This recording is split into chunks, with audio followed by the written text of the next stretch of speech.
जी हाँ, सहर होने को है कि आने वाले एपिसोड्स में कहानी एक ऐसे मोड़ पर पहुंचने वाली है जहां हर किरदार का असली चेहरा सामने आने लगेगा और जो सच्चाई सामने आएगी वो सिर्फ चौंकाने वाली ही नहीं बल्कि दिल दहला देने वाली होगी। कहानी की शुरुआत होती है सहर से, जो चुपके से माही के कमरे में दाखिल होती है। उसके चेहरे पर डर भी है और जिद भी।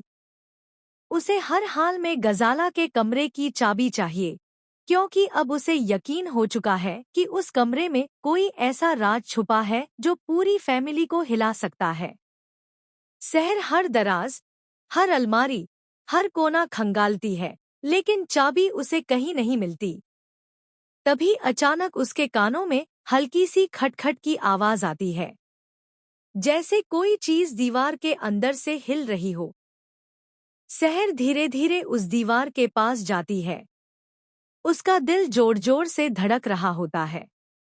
वह हाथ से दीवार को थपथपाती है और उसे महसूस होता है कि एक हिस्सा खोखला है।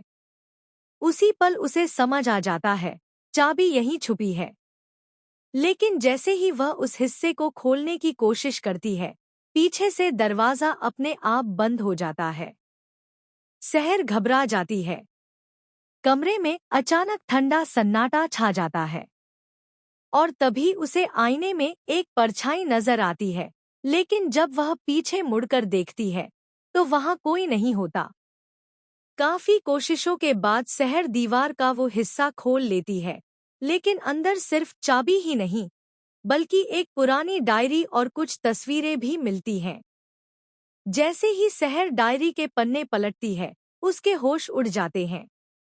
उसमें लिखा होता है कि माही असल में इस घर की बेटी नहीं है, बल्कि उसे सालों पहले यहाँ लाया गया था और उसका असली नाम कुछ और है।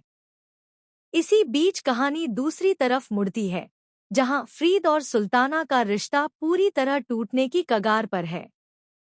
फ्रीद अब सुल्ताना से छुटकारा पाना चाहता है। उसका कहना है कि सुल्ताना अमाल के लिए सही मां नहीं है। लेकिन सुल्ताना इतनी आसानी से हार मानने वालों में से नहीं है। वह कोर्ट में ऐसा राज खोलने की धमकी देती है जिससे फ्रीद की जिंदगी बर्बाद हो सकती है। डिवोर्स की सुनवाई के दिन कोर्ट में एक ऐसा मोड़ आता है जो सबको चौंका देता है। सुल्ताना एक दस्तावेज पेश करती है जिसमें साबित होता है कि अमाल का अडॉप्शन लीगल तरीके से नहीं हुआ था। यह सुनते ही कोर्ट में हड़कंप मच जाता है। जज फ्रीद से सवाल करते हैं,